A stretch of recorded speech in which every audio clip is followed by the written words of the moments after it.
Can the government police misinformation without trampling on free speech?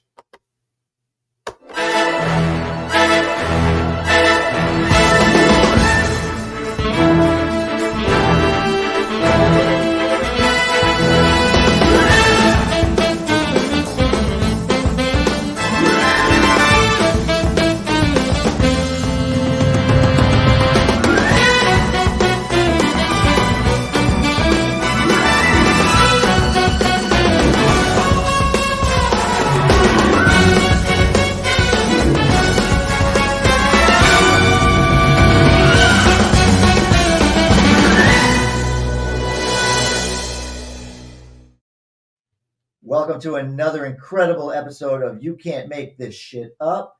Kellen Clark, David Washington, Joel Hawksley. This is a Jay and Washington Network production. We're going to jump right in. We're going to talk about the Supreme Court ruled on the Biden administration's request to remove COVID-19 misinformation from social media. The justices upheld the government's actions, dismissing claims of coercion due to lack of evidence of harm. Dissenters argued for free speech rights despite the potential misinformation risk.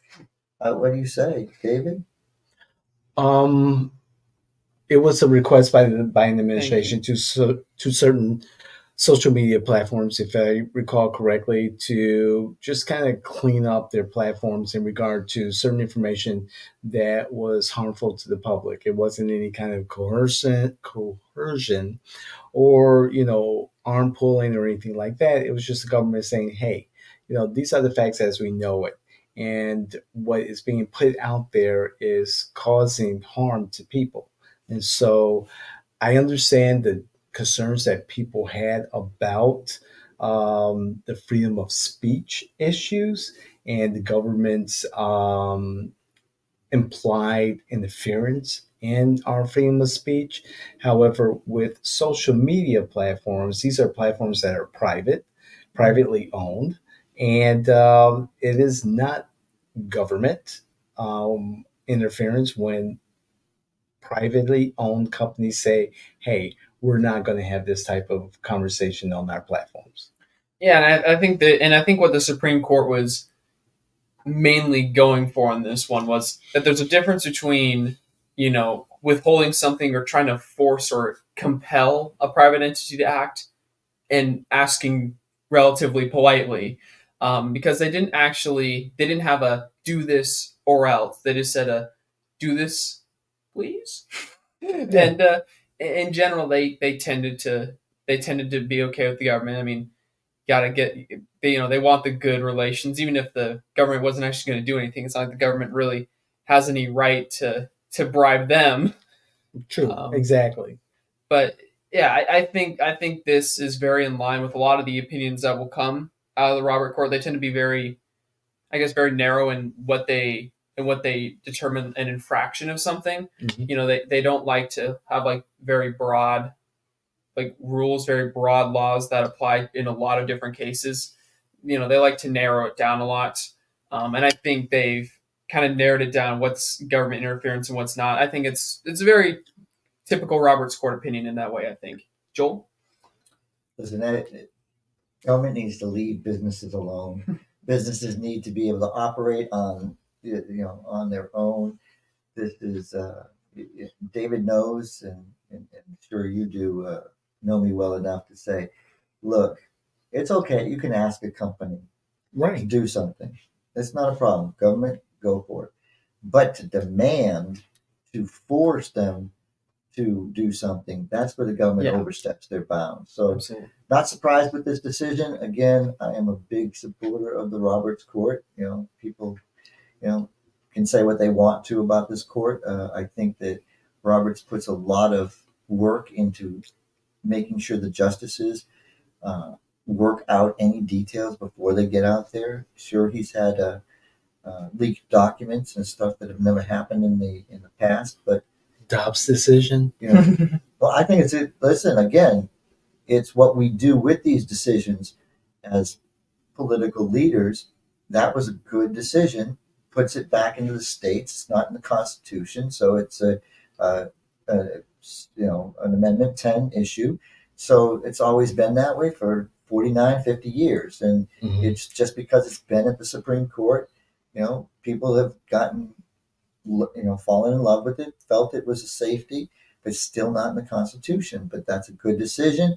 It's when politicians decide to come out and say, well, now we need a federal law. Okay, Lindsey Graham, go back to freaking high school or whatever you go to, because, you just pissed me off. As a conservative, you just effed everything up, because we've been working to get this to be a state issue. Listen, I am not somebody who hides behind the fact. If you say it's because it's state issue. Don't freaking decide you're going to change the ball game, right? Because you have a win in the Supreme Court. Yeah, they're greedy. They should be doing balls and strikes, and that's it. And that's what they do, as far as I'm concerned.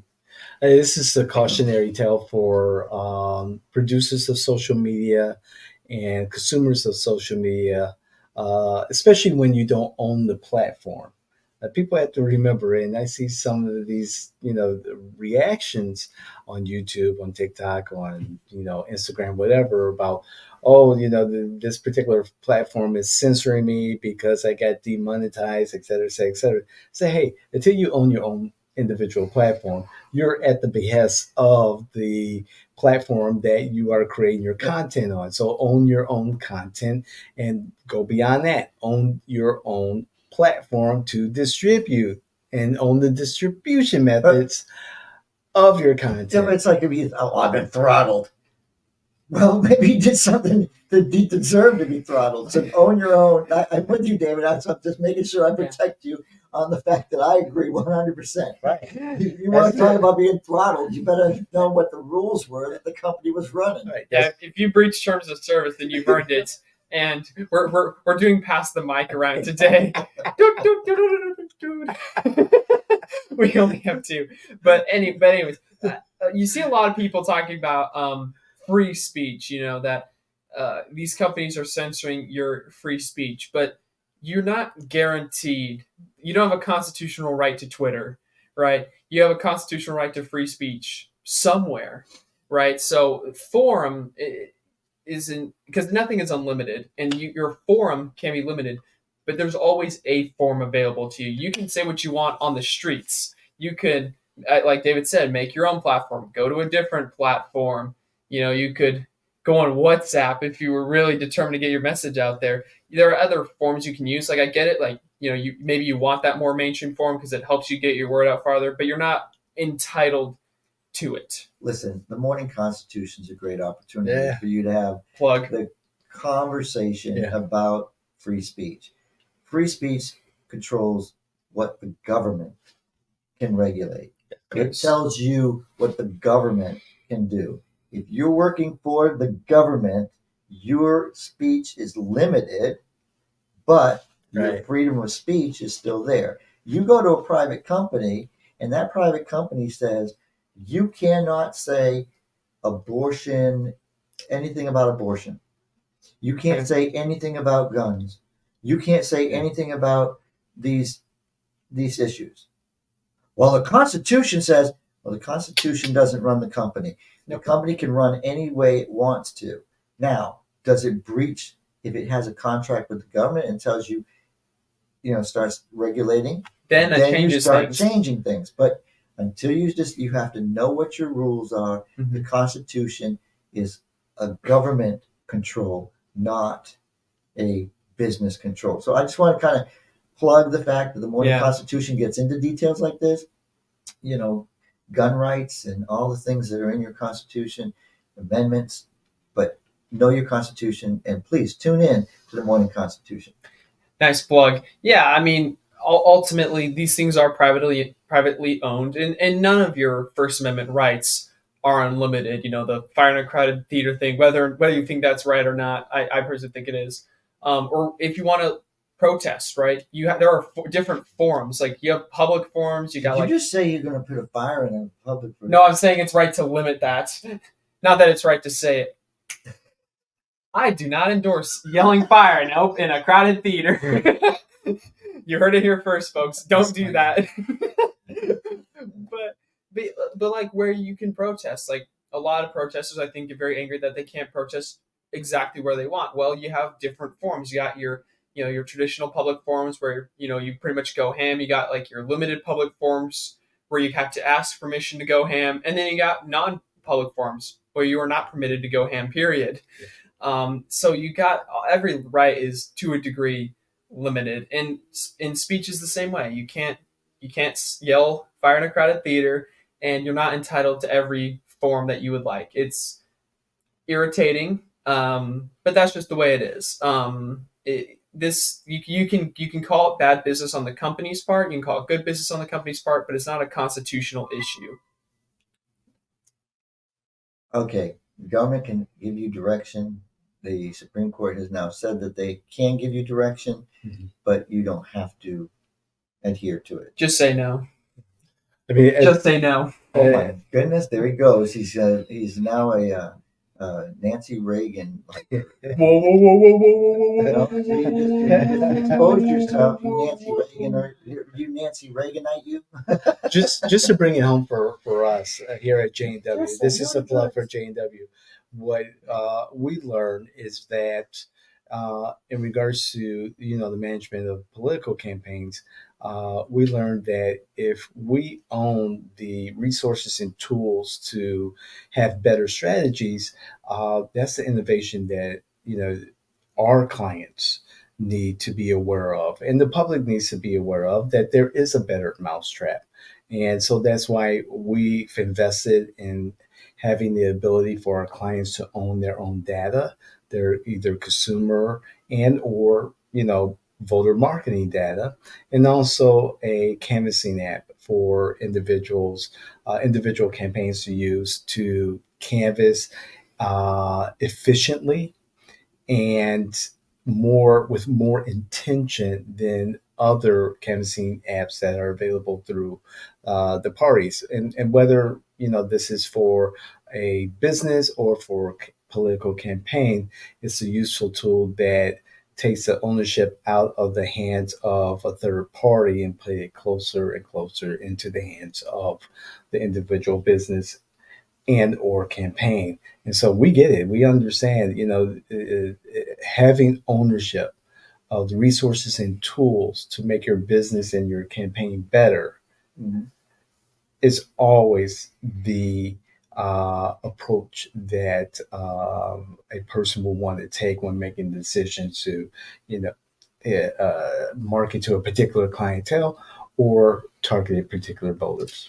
Well, David, talking about that, I want to kind of go one step further. I'm going to get Kellen involved in this conversation, but Thank you. like we have the Leadership Academy There you go. that is coming up, and this is again why are we going to create a Leadership Academy? All these different organizations do these Leadership Academies because we want a Leadership Academy that addresses your needs. We want a Leadership Academy that says, hey, if you're running for office, this is actually what's going to happen. These are the things that are going to happen, and these are the ways you're going to have to pivot. And what happens if this happens? And what if you get a media conversation?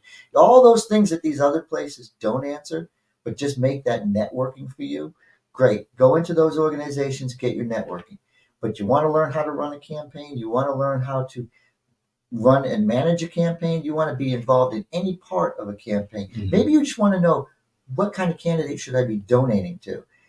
Leadership Academy. It's going to be starting in 2025. The best thing, Project 2025 is off the table, but Leadership Academy 2025, get involved. But I want to talk to Kellen because Kellen needs to introduce you to the United Voice. Yeah, so United Voice will kind of work tangentially with that, but United Voice will be more on the voter side. The Leadership Academy will be more on the elected side.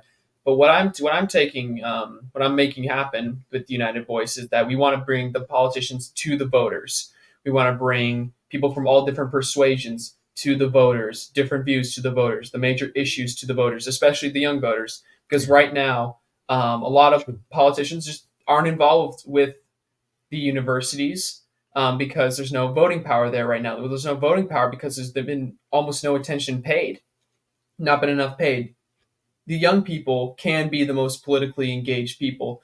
They can be some of the smartest people. They can be some of the most dedicated people, but there's so much of the world that hasn't yet been presented that we can take that so much further and get a more engaged and tighter knit community, political community, leadership community, without having to segment people based on party orientation or anything like that. And you're seeing a lot of stuff out there, aren't you? Yeah. When you talk about maybe get into Turning Point, Yeah, that's a lot of young people. Sure. And, It is. and this is nonpartisan. This is nonpartisan. This Yep. is just making people aware and getting them engaged at a local level. Local politics is the most important politics. is. And if you're not aware of what's going on, then you're not going to. It's hard to say. If you don't know what's going on, then you're disconnected. If you're disconnected, you're not giving back the input that we need from you. Yeah, exactly. And there are so many ways to that even students, because keep in mind just how many people in our area specifically, how many people in this area are students. They could be the majority if they wanted to.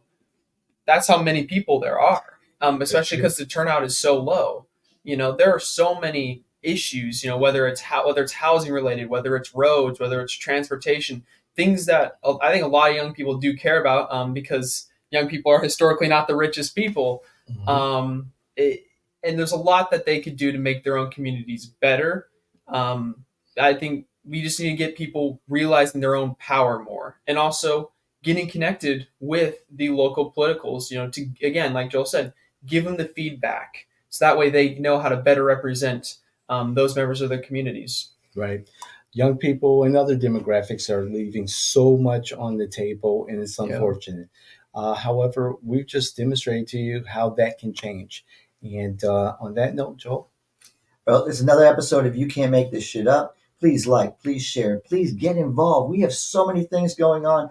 2025 will be the best, but we're going to finish up 2024 with your help, just bring your facts, not your feelings. We're here with you. We got the newsletter and everything else. So please get involved.